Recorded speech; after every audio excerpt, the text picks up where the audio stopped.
Okay, so next we're going to look at prepositions and what are called prepositional phrases, and we'll see how these play a role within the grammar. So the Brown corpus uses the tag in to refer to what's called a preposition. And a preposition is a word such as of, or in, or out, or beside, or as. A preposition can usually go in front of a noun phrase. So I can say, for example, of the man. This would be a prepositional phrase.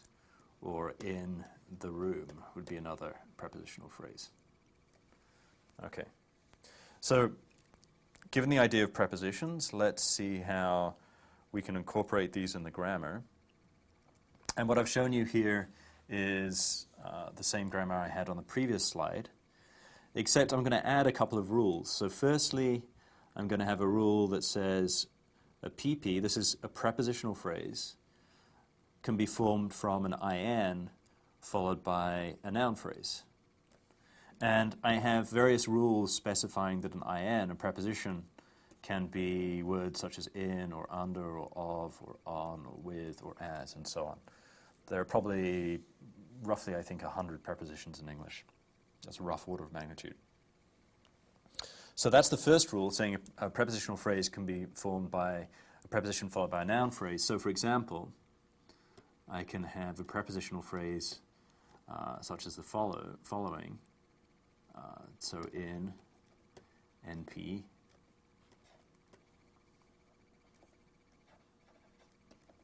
so incidentally, I'll sometimes use this triangle notation to mean that there is some subtree under the grammar which I haven't fully specified, just because it would be very tedious to write out all the intermediate structure in this NP.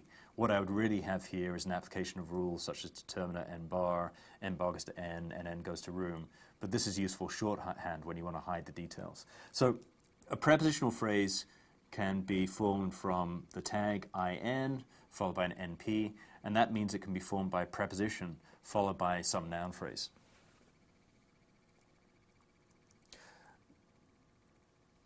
So let's go a little bit further with these rules and see how we can use them.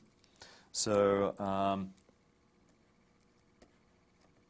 we take, again, we can create a prepositional phrase from an in followed by an NP. So the NP could, for example, be the car. And then I'm going to use this rule here to say that I can form an n bar by an n bar followed by a PP. And then finally I'll use this rule again at the very top. NP goes to determiner n bar.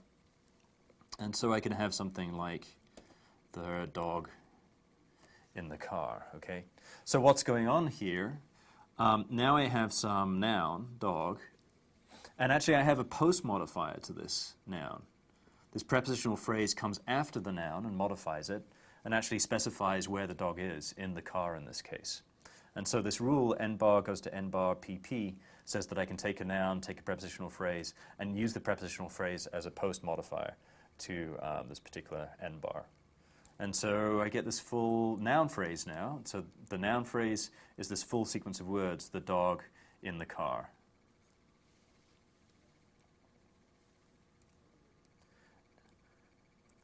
And it's worth noting that, again, these rules are going to be recursive, so I can build up larger sequences of prepositional phrase modifiers. So I can say, for example, the dog. Okay, and again, notice that I have used this rule n bar goes to n bar PP, and then I have in goes to in.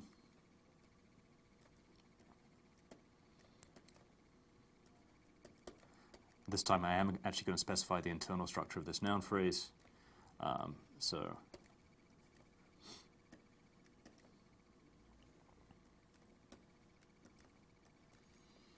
So it's the dog in the park.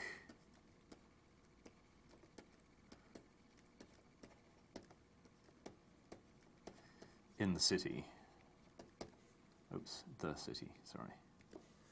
Okay, so the city is this noun phrase. Again, I've used this triangle notation to hide the full structure under here. So what do I have? I have an entire noun phrase, which is the dog in the park in the city. And notice that I've now recursively applied this prepositional phrase. So I have park in the city as an end bar here. I've used there to create, I put there in front of this end bar to form a noun phrase. And then I have the second prepositional phrase, in the park in the city, and that itself modifies dog. And you can see how you can get entire chains of prepositional phrases modifying each other in the way I've just shown.